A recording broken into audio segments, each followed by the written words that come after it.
One का याद रखना है कि ये 6 पॉइंट है सर। उसके बाद 2 पॉइंट और लिख लो छोटे छोटे। Point number 7, payment related to call back service of telephone. Mummy AC तो हलाओ। Payment related to call back service of telephone. Point number 8, remittance of, red pen से लिखना, इंटरेस्ट इनकम।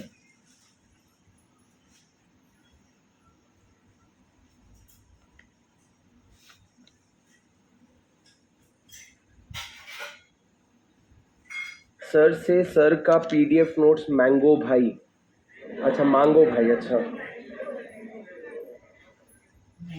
लक्ष्य ऐसा याद कर ले कि एक रुपी स्टेट क्रेडिट रूट एक मैकेनिज्म है, एक बहुत पुरानी बात है, आपसे 40 साल पहले की बात है। उसके अंदर तू अगर एक्सपोर्ट, नाम याद कर ले बस, रुपी स्टेट क्रेडिट रूट, उसके अंदर तू अगर एक्सपोर्ट कर रहे तो उस पर कमीशन नहीं दे सकता।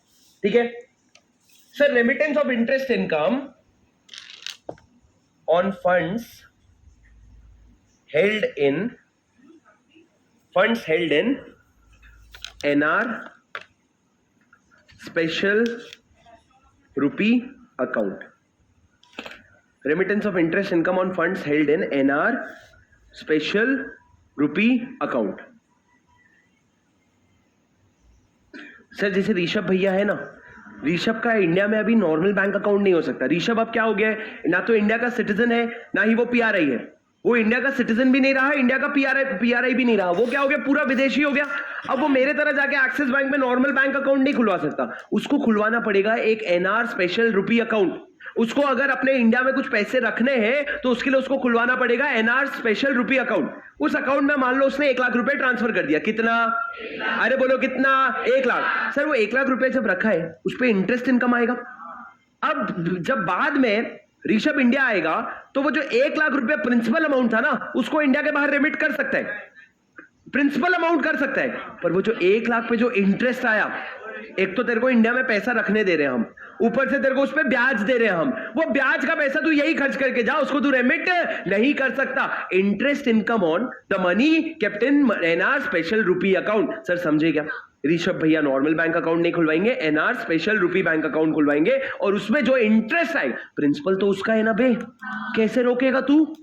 अगर ऋषभ भैया बोलेंगे मैं 1 लाख रुपए लेके जाऊंगा, तो कौन होता है रोकने वाला? वो तो उसकी कमाई है ना। पर अच्छा कमाई में अगर लॉटरी की कमाई होती, रेसिंग की कमाई होती तो रोक देता। नॉर्मल कमाई है, वो लेके जाएगा, कोई प्रॉब्लम नहीं है। पर उस पे जो इंटरेस्ट इनकम आया है ना, वो लेके नहीं जा सकता, वो इंडिया में ही खर्च करना पड़ेगा। अरे समझे क्या? सर ये सब छोटी छोटी हरकत हमने क्यों किया? हमने किया फॉरेक्स बचाने के लिए। और तुम अगर इन एसेंस सोचोगे ना राजा, सिर्फ फालतू पॉइंट्स हैं। शुरू के 3 पॉइंट छोड़ के बाकी के 5 पॉइंट पूरे रिडंडेंट हैं, वेस्ट हैं। मतलब उससे आज के डेट में कोई फॉरेक्स रिजर्व नहीं बच रहा। तू सोच तूने कितना बचा लिया। तूने बोला जो बाहर वाले आके इंडिया में एनआर रुपी अकाउंट खुलवाते, उस पे मिलने वाला जो इंटरेस्ट है उसको मत रेमिट करना। हो बहुत बड़ी बात होगी, वेरी गुड, बधाई हो। इससे तुम्हारा डॉलर 0.00001 बिलियन बढ़ जाएगा। भैया नॉनसेंस है, पर पहले 3 बात रेलेवेंट थी। लॉटरी इनकम हो गई, जैसे कि आप केबीसी में गए, कोई बाहर वाला इंसान आया केबीसी में गया और आप जीत गए 1 करोड़ रुपए, 10 करोड़ रुपए, 10 करोड़ आप इंडिया के बाहर नहीं ले जा सकते। आप इंडिया के बाहर नहीं ले जा सकते, समझ में आता है, क्योंकि भैया फोकट के पैसे। सर ये 7th पॉइंट पढ़ो क्या लिखा है, payment related to call back service of telephone. Sir आपको पता है अमेजॉन में एक कॉल बैक सर्विस है। कभी अमेजॉन के कस्टमर सपोर्ट में आप जाओगे तो या तो आप कॉल लगा के सुन लो उनकी बातें, या फिर आप उनको बोल जब तू फ्री हो जाए कॉल करना।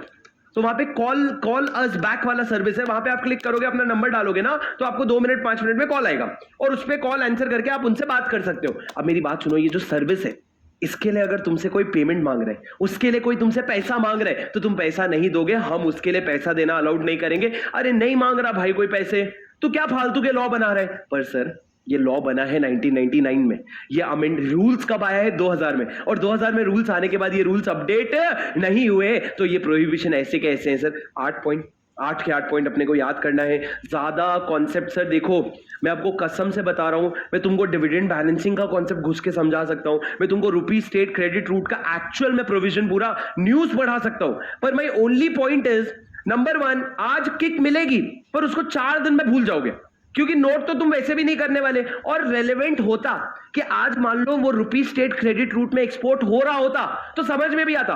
25 साल पहले वो बात खत्म हो चुकी है। 45 साल पहले की बात थी जो 25 साल पहले खत्म हो चुकी है, हमारे लिए रेलेवेंट नहीं है भाई। अरे सुन रहे हो क्या तुम? सर मेरे को 8 पॉइंट याद करोगे मेरे साथ? सर पहला 3 very important, remittance of lottery winning. आप लॉटरी विनिंग का पैसा रेमिट नहीं कर सकते। दूसरा, remittance of income from racing, riding और अदर आइटम्स। ठीक है। तीसरा, रेमिटेंस फॉर परचेज। पहला 2 है मेरा इनकम आया है, तीसरा मैं इनकम को खर्च नहीं कर सकता। कहां पे? Remittance for purchase of lottery tickets. बोलना भाई। पहला हो गया लॉटरी टिकट्स, दूसरा हो गया बैंड मैगजीन, तीसरा फुटबॉल पूल्स, चौथा स्वीपस्टेक्स एटसेट्रा। सर ये 4 वर्ड तो आपको लिखने पड़ेंगे। सर चौथा और छठा पॉइंट दोनों एक्सपोर्ट कमीशन पे बात करते हैं। चौथा वाला बात करते हैं payment of commission on export made towards equity investment in joint venture और wholly owned subsidiary outside India of an Indian company. Sir जो 10-12 शब्द इधर उधर करके लिखोगे एक पॉइंट बन जाएगा, पर मजे की बात क्या है, तुमको पॉइंट नहीं बनाने। एग्जाम में ऐसा क्वेश्चन नहीं आ रहा है। आ सकता है क्या? हाँ, पर नहीं आ रहा है कि शेड्यूल 1 के सारे 8 पॉइंट बताओ। ऐसा क्वेश्चन नहीं आ रहा है। आप क्वेश्चन देखोगे ना, इतना इजी क्वेश्चन आ रहा है कि भैया ये पेमेंट क्या बता कर सकता है क्या? नहीं कर सकता। या कर सकता है लेकिन शेड्यूल 2 में आएगा या शेड्यूल 3 में आएगा, बस उतना डिवाइड करना है आपको। तो चौथा वाला क्या एक्सपोर्ट हो गया? Export towards equity investment. और छठा वाला एक्सपोर्ट क्या हो गया? एक्सपोर्ट अंडर आरएससीआर, रुपी स्टेट क्रेडिट रूट। रुपी स्टेट क्रेडिट रूट, रुपी स्टेट क्रेडिट रूट। कौन सा रास्ता है? स्टेट क्रेडिट का जो रास्ता है, उस रास्ते से अगर आप एक्सपोर्ट कर रहे हो, रास्ता मतलब वो नहीं पानी से, जहाज से, या रुपी स्टेट क्रेडिट के रास्ते में एक वो मैकेनिज्म था। सर क्या मैकेनिज्म है? रुपी स्टेट क्रेडिट रूट। उससे अगर उसके अंडर अगर आप एक्सपोर्ट कर रहे हो तो उस पर कोई कमीशन नहीं दोगे, एक्सेप्ट चाय सुट्टे के इनवॉइस वैल्यू पे 10% तक का कमीशन दे सकते हो। पॉइंट 4 और 5 सर, 4 और 6, 5 और 7 रिडंडेंट। 5 क्या है? Payment of dividend by a company to whom dividend balancing applies, redundant. Point number 7, payment towards call back service charges, अबे यार रिडंडेंट। पॉइंट नंबर 8, आप ऐसा बोलो NR special rupee scheme, rupee account में जो इंटरेस्ट इनकम है उसको आप रेमिट नहीं कर सकते। अरे समझे क्या? सर ये सब कर सकते हो लेकिन आपको आरबीआई का अप्रूवल कर सकते हो, लेकिन आरबीआई का नहीं भाई। कर सकते हो लेकिन सीजी का अप्रूवल सर प्रोहिबिटेड है, बिल्कुल भी अलाउड नहीं है। अरे समझे क्या? Yes sir. अब आ जाओ शेड्यूल नंबर 2 पे। मैं क्लास 2 बजे तक ले रहा हूं, मेरा शेड्यूल 2 खत्म नहीं होगा, बीच में मैं नहीं छोड़ने वाला। Please cooperate. बोलो, कोई बोल रहा था?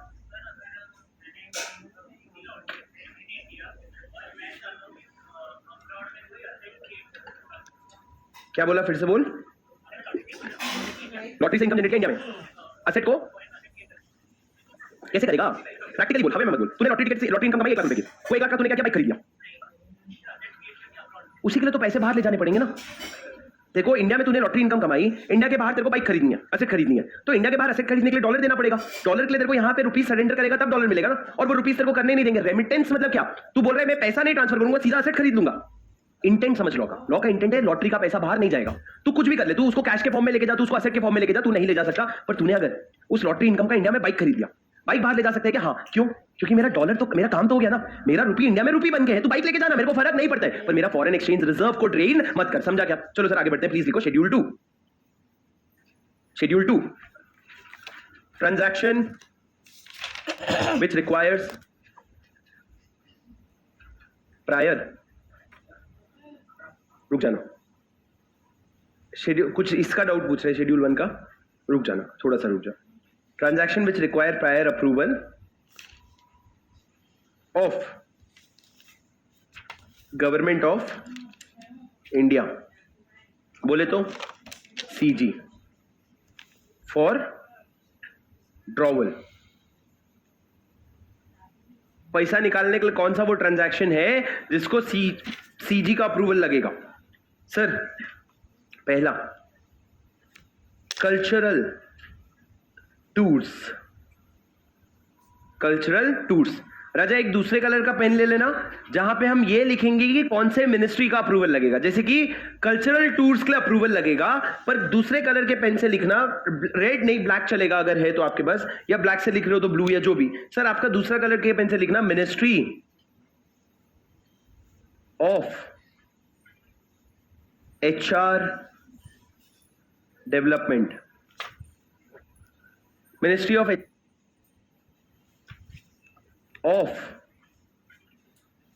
HR development.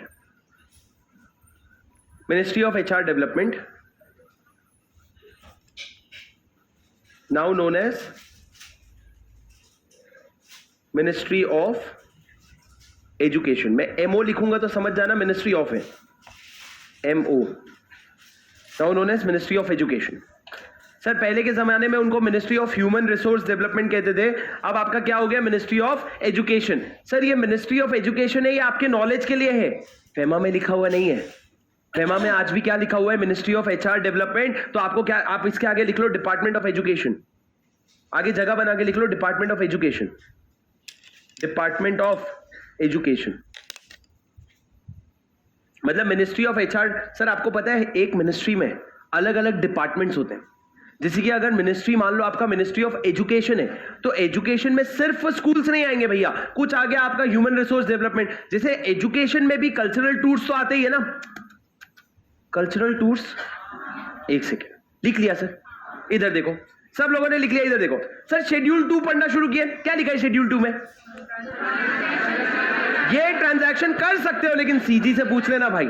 ठीक है सर, अब मैं हर बार क्या कर रहा हूं, मैं RBI के पास पैसे मांगने जा रहा हूं, मैं बैंक के पास पैसे मांगने जा रहा हूं। मैं बैंक के पास गया, मैंने बोला बैंक मेरे को $1 मिलियन दो। मेरे को क्यों $1 मिलियन दो? मन नहीं लग रहा है?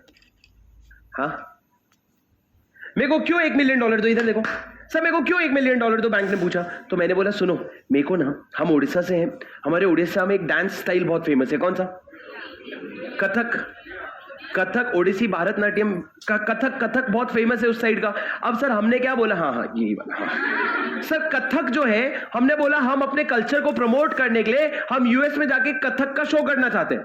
हमारी पूरी टीम है, 8 बच्चे हैं, उसमें हम लोग जाके कथक का शो करना चाहते हैं। Very good, we appreciate it. आप खर्चा कर सकते हो, लेकिन एक लिमिट में होना चाहिए। तो हम चाहते हैं आप करो, लेकिन आप जाके किससे अप्रूवल ले लो? सेंट्रल गवर्नमेंट से। अब CG मतलब मोदी जी के पास चले जाओ? नहीं सर, मोदी जी के अलग अलग मिनिस्ट्री होते हैं, हर एक मिनिस्ट्री में अलग अलग डिपार्टमेंट होता है। तो हम जाएंगे ministry of human resource development, और उसमें एक डिपार्टमेंट ऑफ एजुकेशन होगा, जिसको अब अलग करके मिनिस्ट्री ऑफ एजुकेशन अलग बना दिया। पहले ह्यूमन रिसोर्स डेवलपमेंट में एजुकेशन का डिपार्टमेंट होता था, अब अलग से क्या बना दिया, मिनिस्ट्री ऑफ एजुकेशन। उसके पास जाना और अप्रूवल लेना। तुम एप्लीकेशन दोगे, सर हम लोग बाहर जाके ये और इवेंट ऑर्गेनाइज करना चाहते हैं। तो वो क्या पूछेंगे, कितना खर्चा होगा, कितने बच्चे हैं, क्या वैल्यू है। उनको अगर लगेगा हाँ यार करो, तो वो तुमको अप्रूवल देंगे, और उस अप्रूवल के बाद जाके आप पैसा निकाल सकते हो। सर कोई मॉनेटरी लिमिट है क्या? नहीं। तेरे को अगर $1 मिलियन का अप्रूवल हुआ तो उतना लेके चले जा, $10 मिलियन का अप्रूवल हो गया उतना लेके चले जा। मॉनेटरी लिमिट नहीं है, मॉनेटरी रेस्ट्रिक्शन नहीं है, रेस्ट्रिक्शन है अप्रूवल का, पैसों का रेस्ट्रिक्शन नहीं है। अरे आप सुन रहे हो क्या? तो पहला अगर आप क्या करना चाहते हो, कल्चरल टूर्स। पॉइंट नंबर 2 लिखो, ये तो सब में से आसान था भाई। लिखो एडवर्टाइजमेंट। क्या करना चाहते हो आप? एडवर्टाइजमेंट। कहां पे? फॉरेन प्रिंट मीडिया में, मतलब बाहर के न्यूज़पेपर में। कौन कर रहा है सर ये advertisement? By a state government and its PSU। जल्दी खा रहे हो?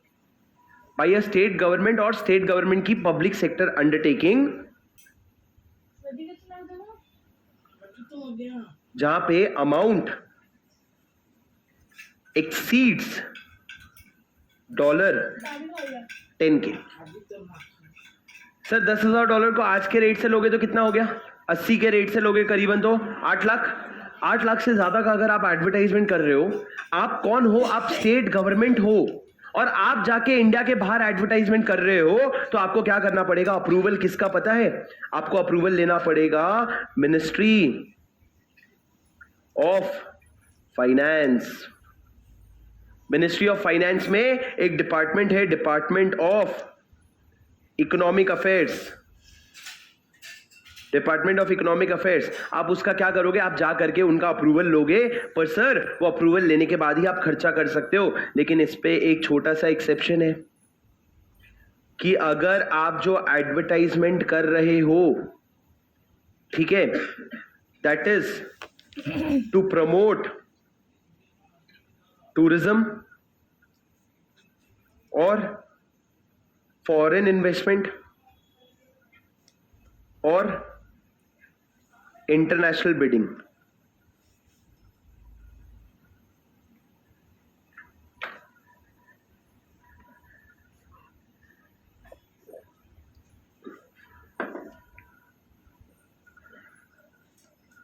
सर बहुत सारी आपके जो जितने भी इसमें 8-9 पॉइंट है ना, एक भी पॉइंट आपको नहीं कॉन्सेप्ट पता है। आपका दिमाग कितना खुलेगा, आप छोटी छोटी नई नई बातें सीखोगे।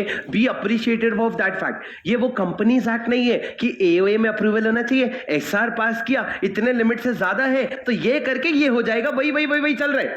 सर आप जितने भी अभी आगे 6 या 7 या 8 जितने भी पॉइंट्स पढ़ोगे सारे आपके लिए नए हैं। It is absolutely new for you.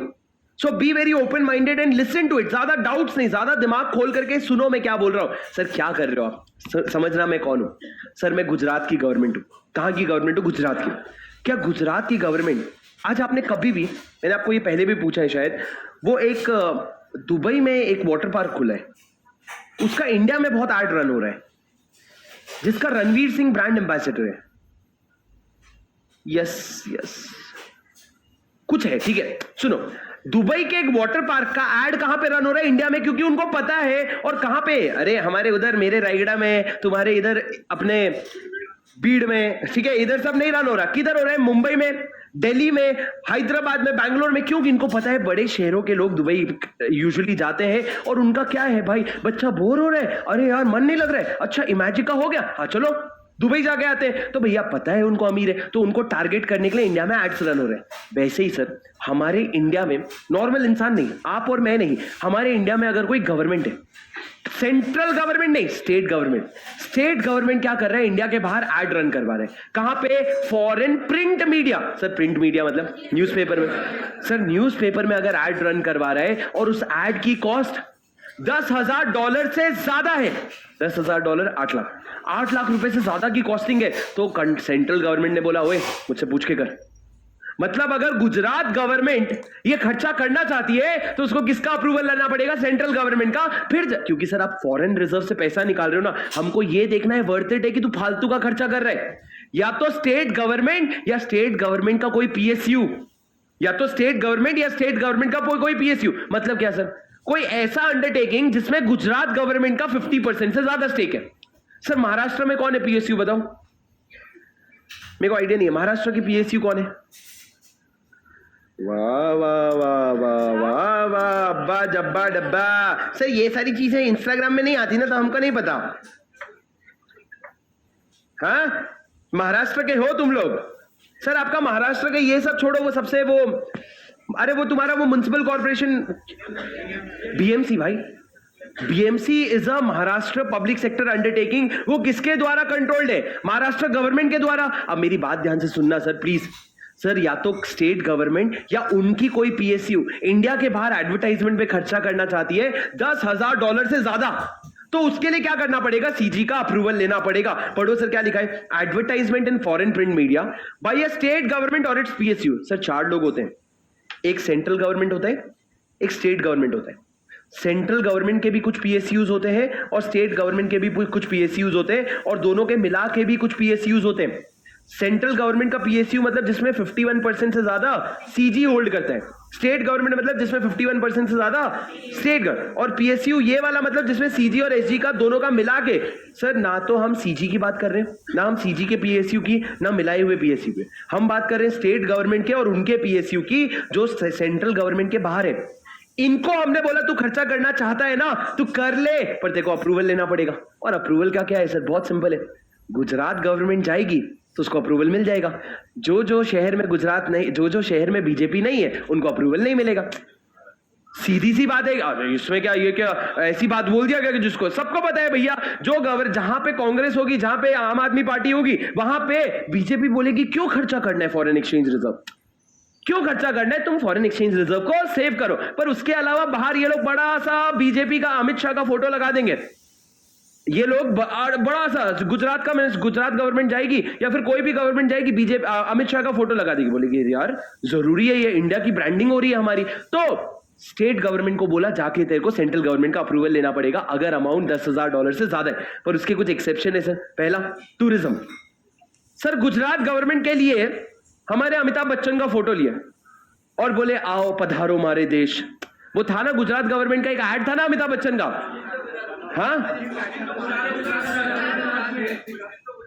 कुछ दिन तो गुजारो गुजरात में। वो वाला प्रिंट मीडिया में ऐड अगर तुम रन कर रहे हो तो तुम अपने कंट्री को प्रमोट कर रहे हो, तुम लोगों को गुजरात बुला रहे हो, मतलब इससे क्या होगा, लोग गुजरात आएंगे, फॉरेन एक्सचेंज बढ़ेगा। हमने बोला कर ले, तेरे को कोई अप्रूवल की जरूरत नहीं है। दूसरा, फॉरेन इन्वेस्टमेंट। तुम अगर बोल रहे हो गुजरात में आकर के तुम मैन्युफैक्चरिंग फैक्ट्री डालो, इन्वेस्टमेंट करो, हमने बोला वेरी गुड, जाके तुम ऐड कर लो, कोई प्रॉब्लम नहीं है। तीसरा, इंटरनेशनल बिडिंग। क्या मतलब सर? गुजरात गवर्नमेंट ने एक प्रोजेक्ट निकाला कि गुजरात से राजस्थान तक का एक हाईवे बनेगा। ये हाईवे बनाने के लिए तुम लोग बिड करो कि कितने रुपए में बनाओगे, और सिर्फ इंडिया वाले नहीं, बाहर वाले लोग भी बिड कर सकते हैं। पर बाहर वाले लोग बिड कर सकते हैं, ये पता कैसे चलेगा? ऐड रन करना पड़ेगा। सर जब हम ऐड रन करेंगे तो बाहर से भी बिड आएंगे, तो ये बाहर वालों का बिड लाने के लिए जो तुमने ऐड रन किया, ये सब अलाउड है। क्यों? इससे इंडिया में पैसा आएगा। इन तीनों के अलावा कोई भी खर्चा करोगे $10,000 से ज्यादा तो तुमको सेंट्रल गवर्नमेंट का मिनिस्ट्री ऑफ फाइनेंस का परमिशन लेना पड़ेगा। सर इसके ऊपर कौन था? Ministry of education. यहां पे कौन है? Ministry of finance. पॉइंट याद करो प्लीज जल्दी। सर यहां पे ना इन्होंने $10,000 पर फाइनेंशियल ईयर नहीं बोला है, तो आप ये इंटरप्रेट करके चलोगे कि $10,000 पर प्रोजेक्ट है, पर स्पेंड है। तो सर अच्छा है ना, तो $9,000 करके खर्च कर देगा। अरे इंडिया को नहीं फर्क पड़ रहा $9,000 $10,000 से, पर ठीक है, आपका एक प्रोजेक्ट बेसिस पे आप $10,000 देखोगे। याद करो सर जल्दी।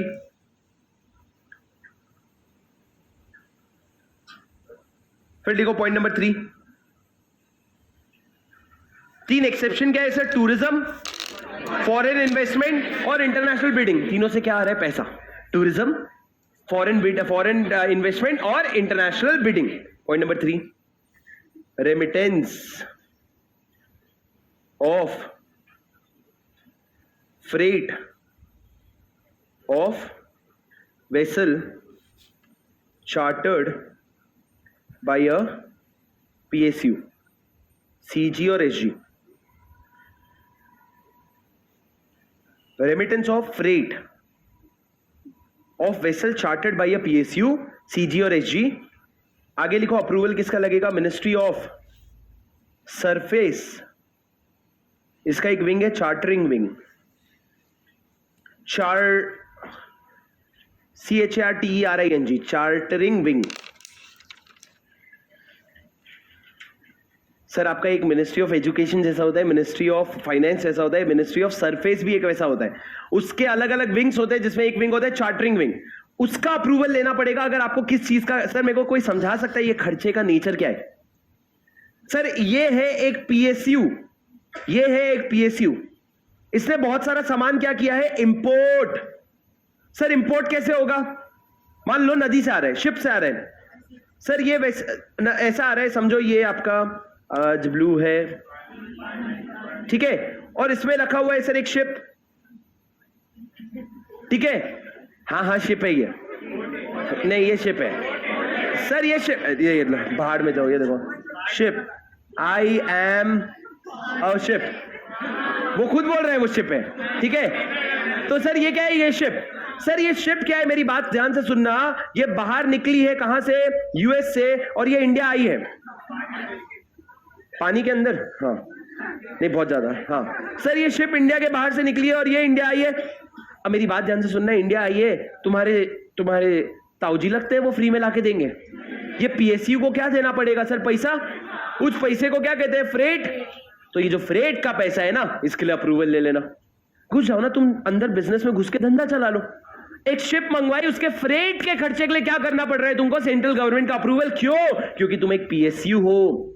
सर PSU मतलब सेंट्रल गवर्नमेंट का भी PSU हो सकता है, CSG का भी हो सकता है, और दोनों का भी हो सकता है। तो अगर एक पब्लिक सेक्टर अंडर, सर कोई एग्जांपल? ONGC, BPCL, HPCL, ये सब क्या है? ये सब PSU है।